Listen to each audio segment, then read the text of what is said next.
Hello survivors and welcome to episode 3 of Ark Highlights.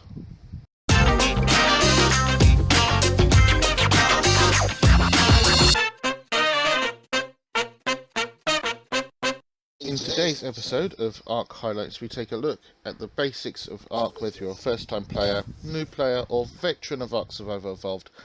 This episode aims to give you all something to take away. And for today's episode I am joined by a veteran of Ark. He has appeared on the channel before. It's William. It's me again. All cringe and fear. So welcome. So first, for those of you who may not be familiar with Ark Survival Evolved, let's answer your first question. What is Ark Survival Evolved? Ark is an MMO, massively multiplayer online game with an open sandbox environment. You can build, tame wild creatures and even get involved in an optional storyline. Let's say what it is. You can tame dinosaurs. Not wild creatures, it's dinosaurs. No one plays this game to tame a bear, unless you carry. Yep, it features creatures from history, like dinosaurs, as we just said, from a variety of different periods, and also mythological creatures, such as wyverns, dragons, unicorns, and the phoenix, and griffins, and you name it, it's probably on here. Ark is a fantasy/sci-fi survival game which will challenge you. So, you start up Ark Survival Evolved, you go through the logos, you see the giant A with the blue, red and green lights, and you arrive at the menu. So the second question is, how do you play? You have two different options. First of these is Join Ark, where you can join an official server of any of the maps, depending if you have the DLC. This is also where you can also join private servers, like we do, all the time, and have to remember which map we're on. It took me 3 attempts today to figure out where I was. Different setup to official, some have passwords, some do not, so if you're looking for a private server, I'm going to assume someone is walking you through finding their server.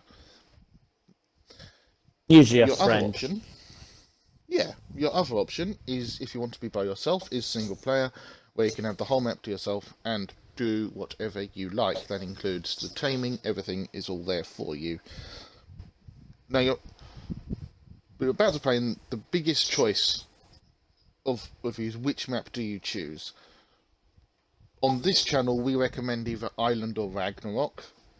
The reason I suggest Crystal Isles Island has some very impressive visuals though. Yeah.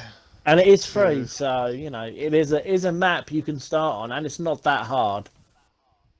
So is Rag.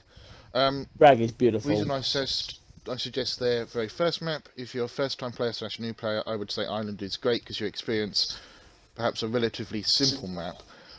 Ragnarok is the same, great for first-time players, have everything the island plus a desert, and you get the wyverns and the griffins and the unicorns. You get quite a lot. No unicorn isn't here. And also, it is the second largest map on Ark Survival Evolved. So it's larger than Island, so you get more to explore. And it's a free map. But the only negative for Ragnarok is that there's no storyline like you get with the DLC ones. But that's because Ragnarok was a fan-created map to begin with, so... Yes. But I started on Ragnarok, and I enjoyed that experience, and I recommend Ragnarok to everybody. And although there is a story element to this game, it is very much a side thing. It's very literally, optional. It's literally cutscenes at the end of, or the end of the DLC maps. That's what it is. So after you do the boss fight, that's literally the storyline. Well, no, you can pick up all the notes and that on the official maps. Yeah. On the island, there's loads of notes lurking around where you can pick them up, and if you're that intrigued about the story, you can read them. So, yeah. So some tips for some first-time players. I would say the first one would be tame a flyer as soon as you can. Yeah, the flyer's always good. It gives you the ability to explore your map. We go out and see the first flyer most people will ever get their hands on. Yes. I have suggested an RG would be best, purely because it half the weights of everything it carries, and you get the onboard smithy. But of course, an RG is a little bit more tricky to get your hands on. Now, most pterodons only take about 3 trank arrows to knock out the sky. They won't attack your back. And basically, the whole thing is just to try and get them to sit there and take it.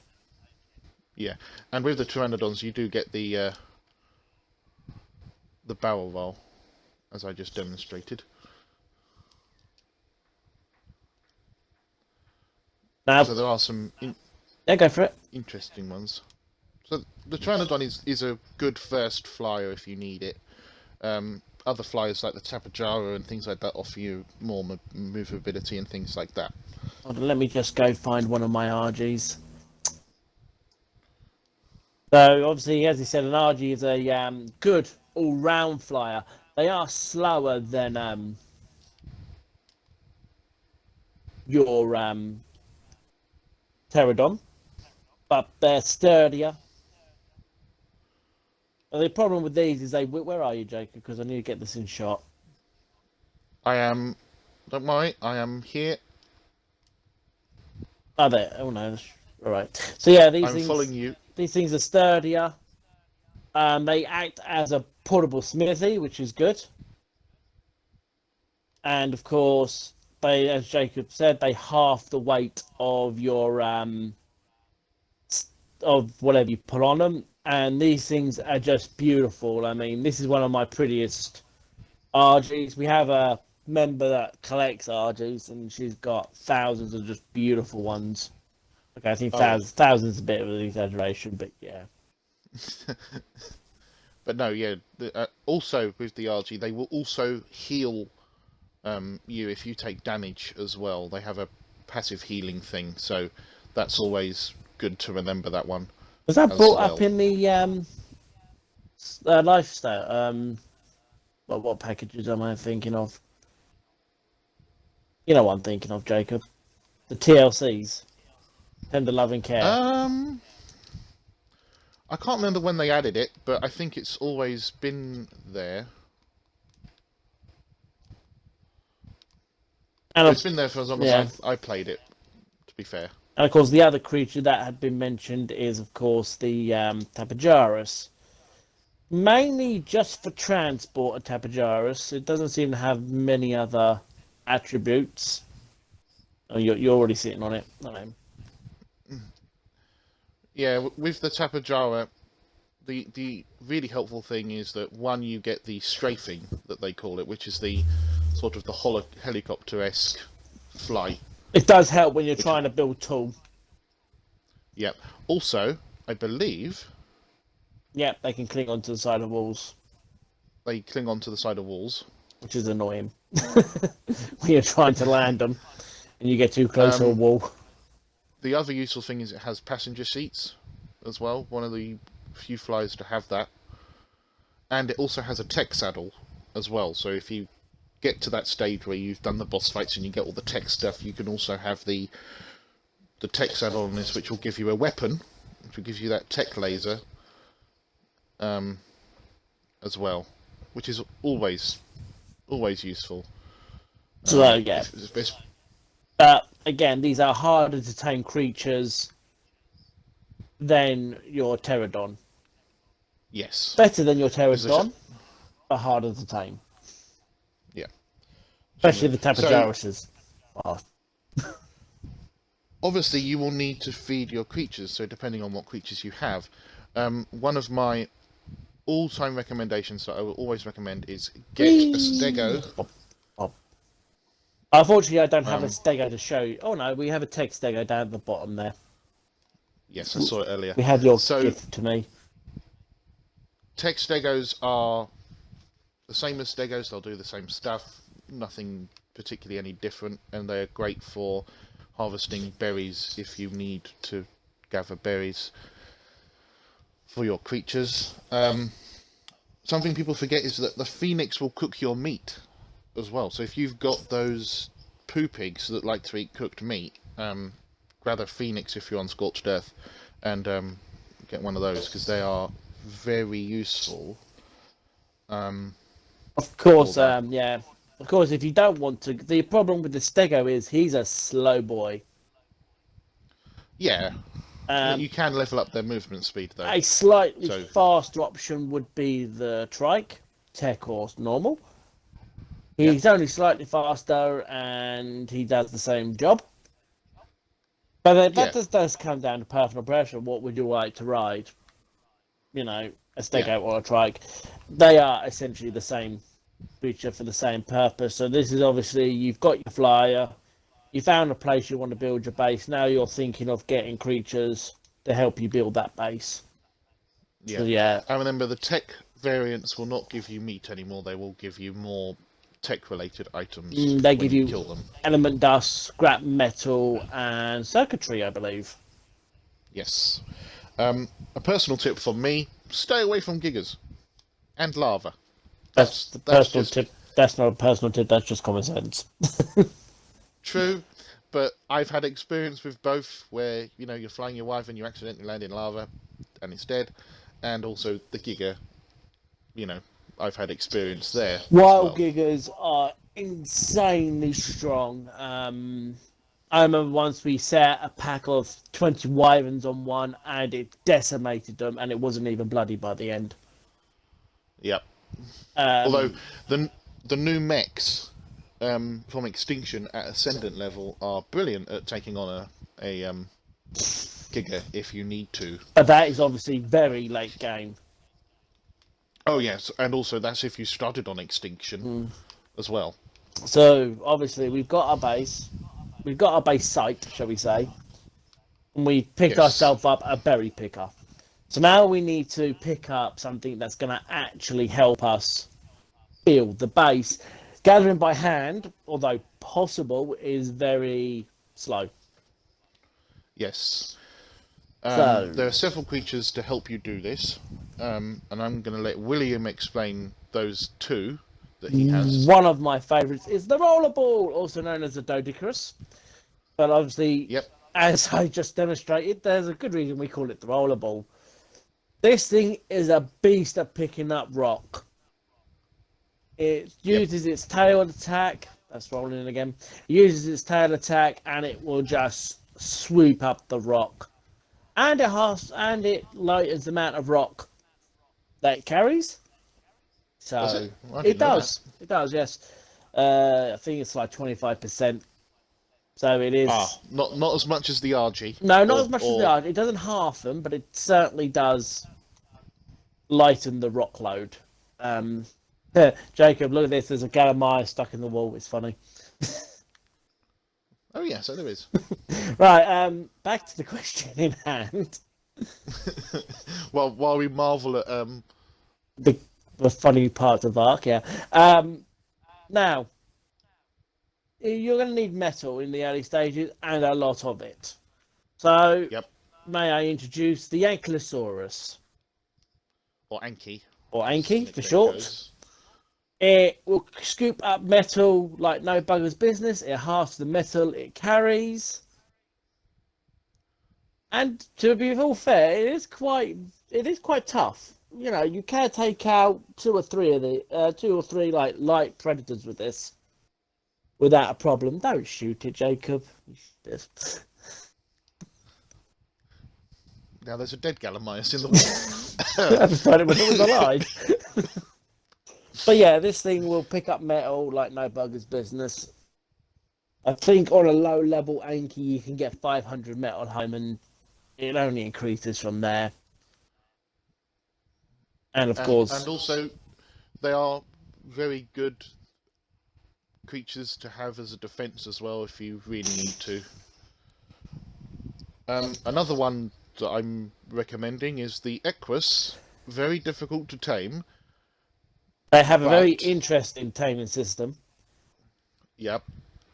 But they are very good because you get a mobile pestle and mortar with them. Yeah, now pestle and mortar, for you people that don't know, will make your narcotics, will make your cement and paste, make spark Spark powder. powder. And spark powder is key at the beginning because that will keep your fires lit. He's a Yes. lovely And horse. It's a shame we are not at my other base because I could have showed off my unicorn, but the unicorn is exactly the same as this. interesting So there's a fact about the equine though, you can ride it without a saddle, yes, that's true. Yes, you can ride it without a saddle, but but it you don't doesn't get the give you the mortar mobile. and pester Yeah. abilities. Yeah, a couple of other creatures that you might find useful. The Diploculus, we don't have one here, but that gives you oxygen underwater. True. So that's a very useful creature.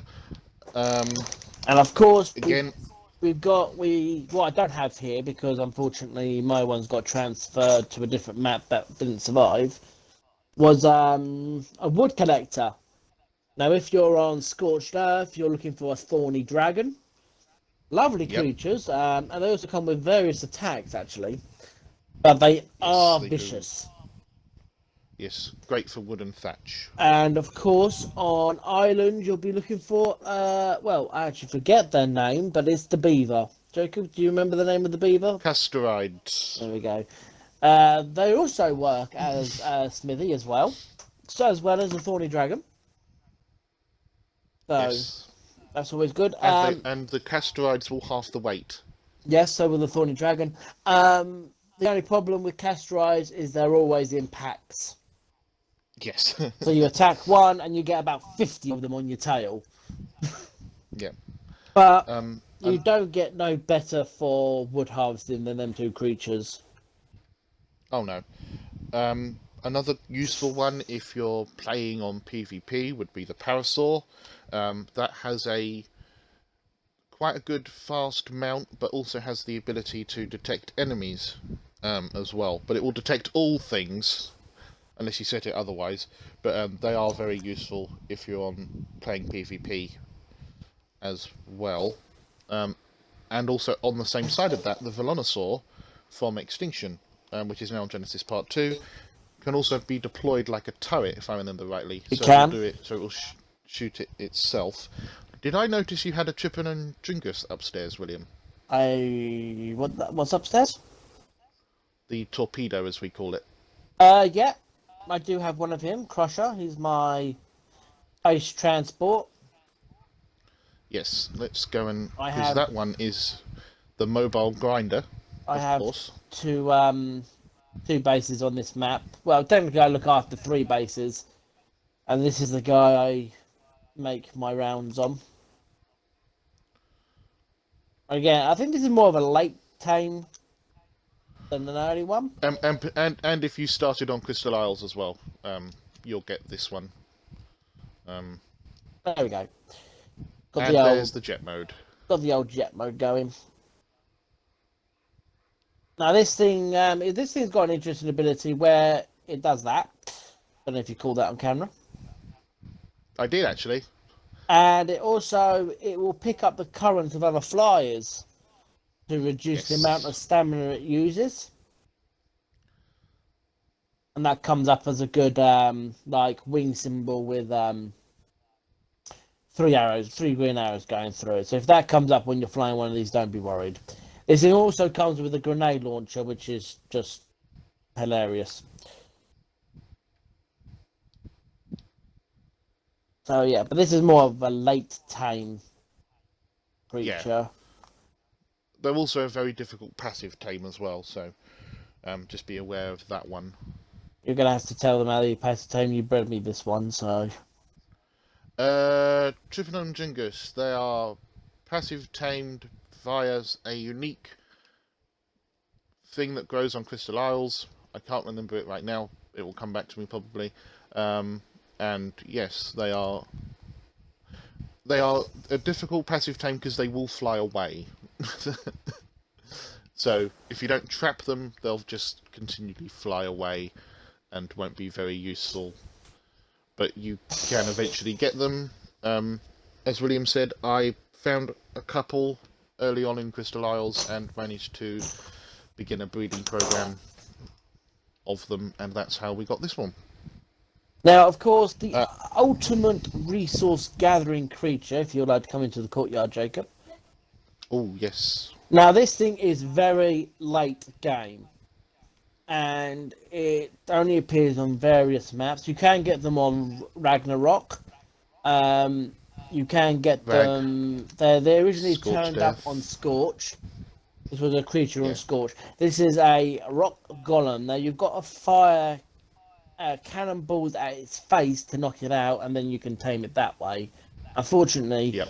he's not very happy about you shooting cannonballs at his face, and he will come after you. But this thing gathers wood, thatch, rock, and metal like it was going out of business.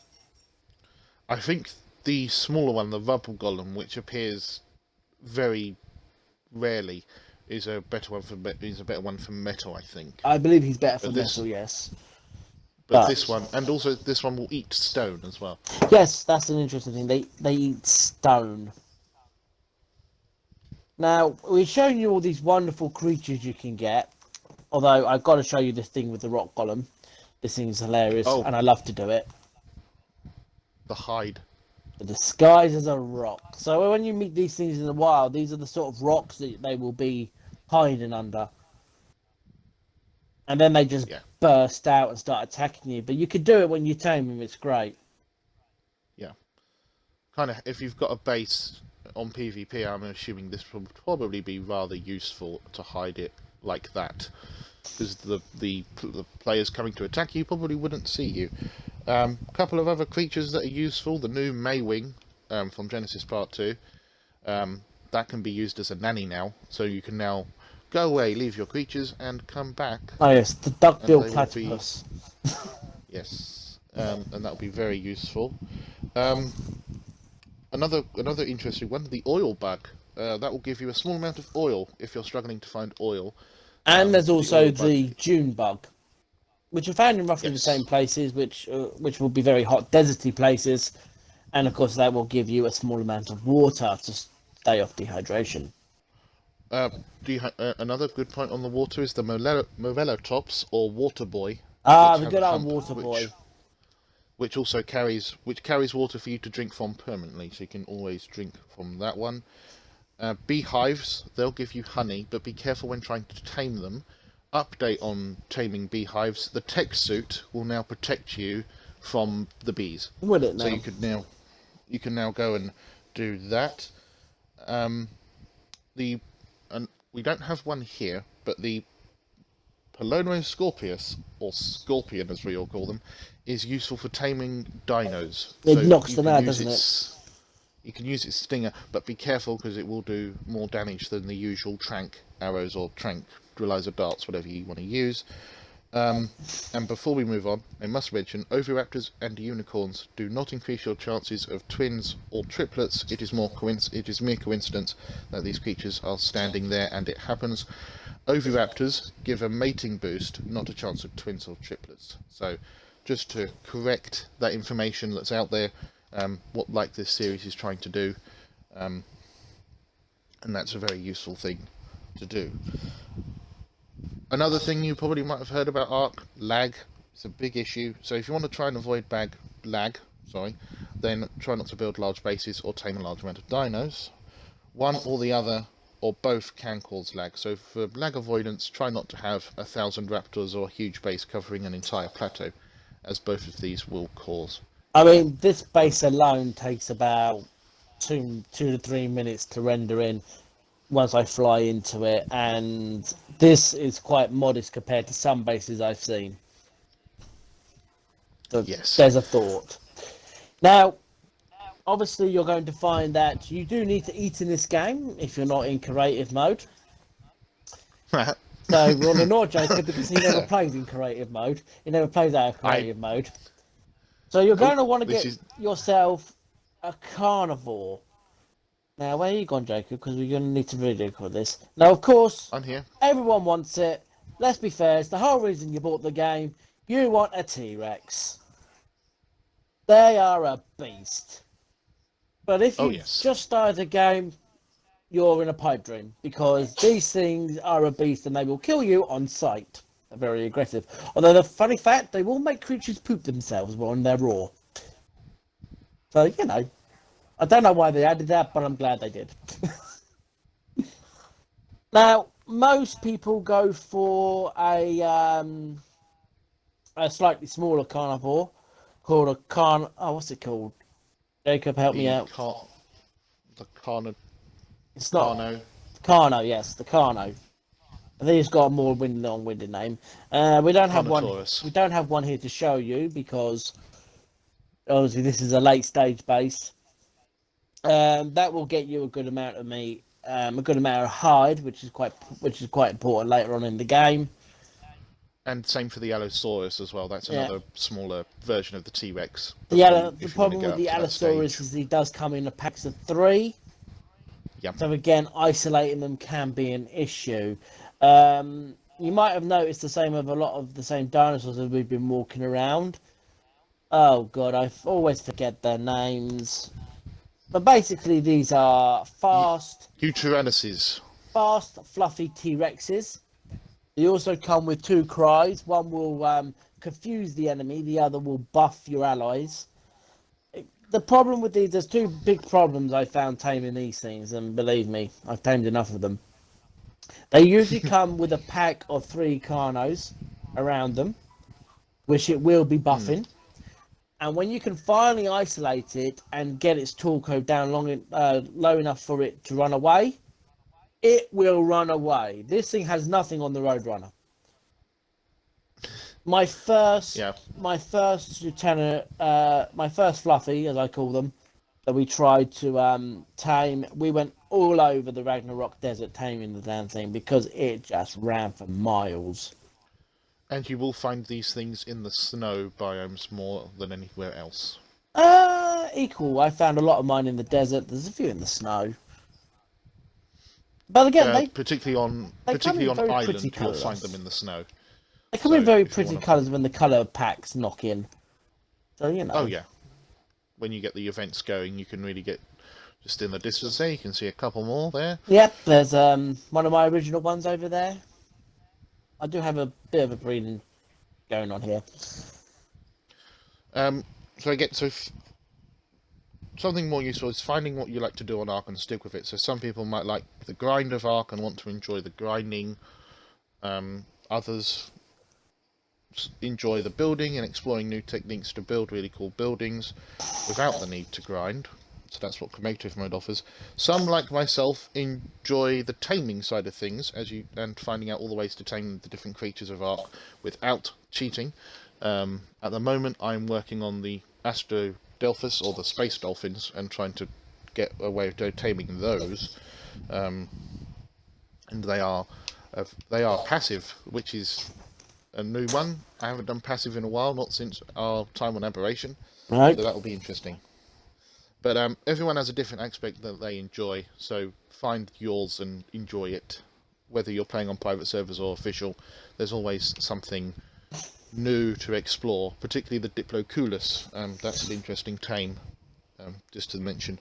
That is a very interesting tame, if you want to try and tame it, because they will run away from you as soon as they see you.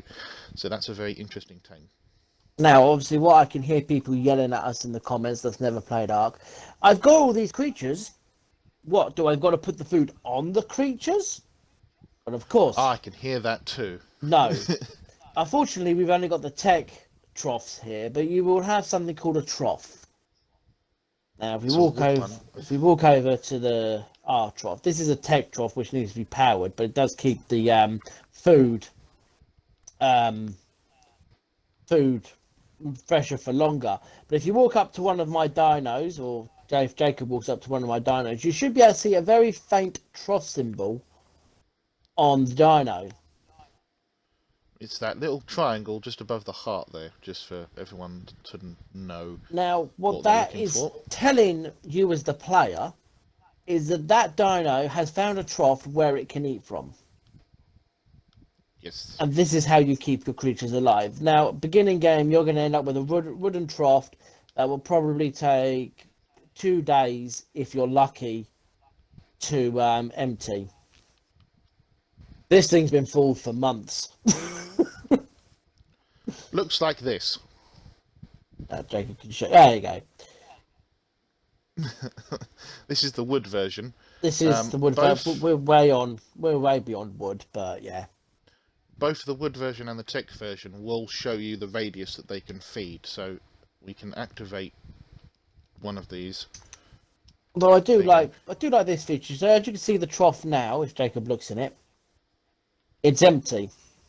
But if I put this wob of meat that I just took out the other trough, you get a lovely food animation.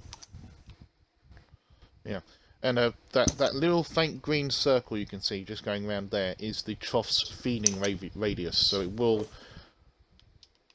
you can see how much you're getting from the trough as well, which is very helpful.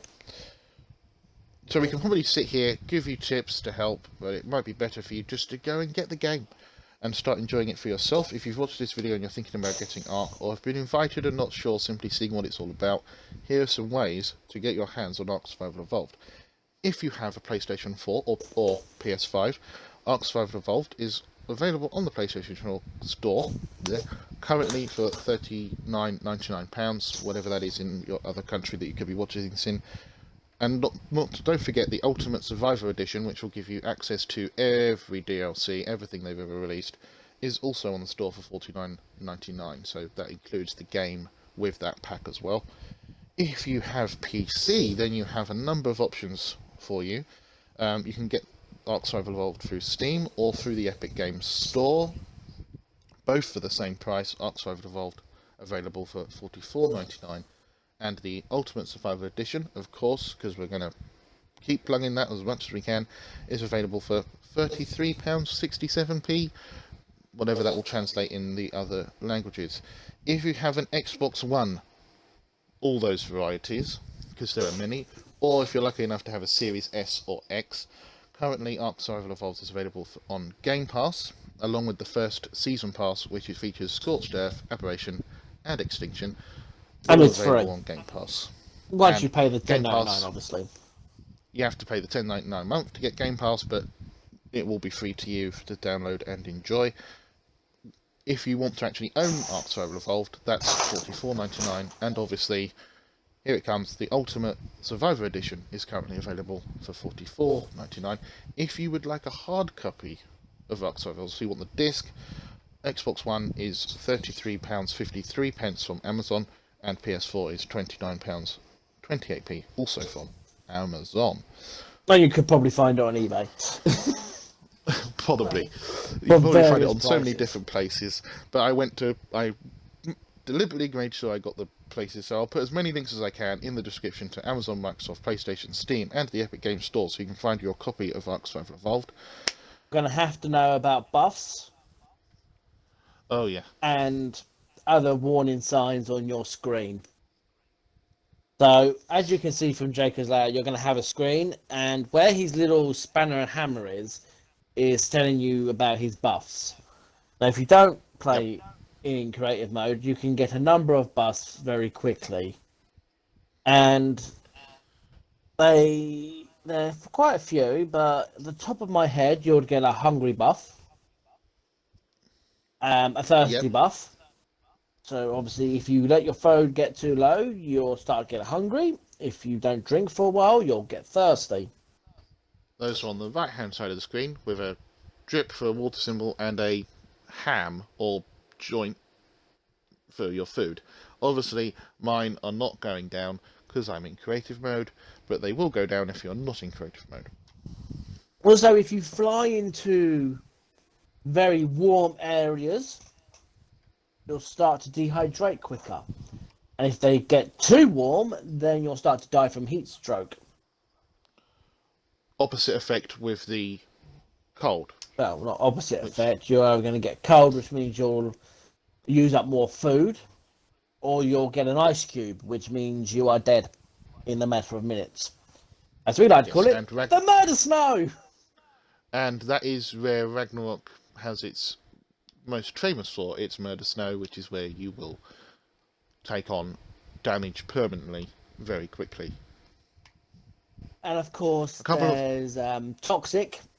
You will get poisoned very quickly in Ark. I'm not going to lie to you. There are several creatures that can give you a poison effect. And that's usually a skull and crossbones. Little green one. You can get Oh yes, you can get yourself overweight, which means you Oh will yes. stop moving, and that will come with gracefully. Basically, in your screen, you should be able to see the weight symbol. I've just demonstrated the weight effect because I am now encumbered and cannot move. See, now he cannot Um, move, and he should have a little like anvil on the bottom of his screen telling him that he's overweight and he can't move. but of course, I snap back into creative mode and I have infinite weight. Oh.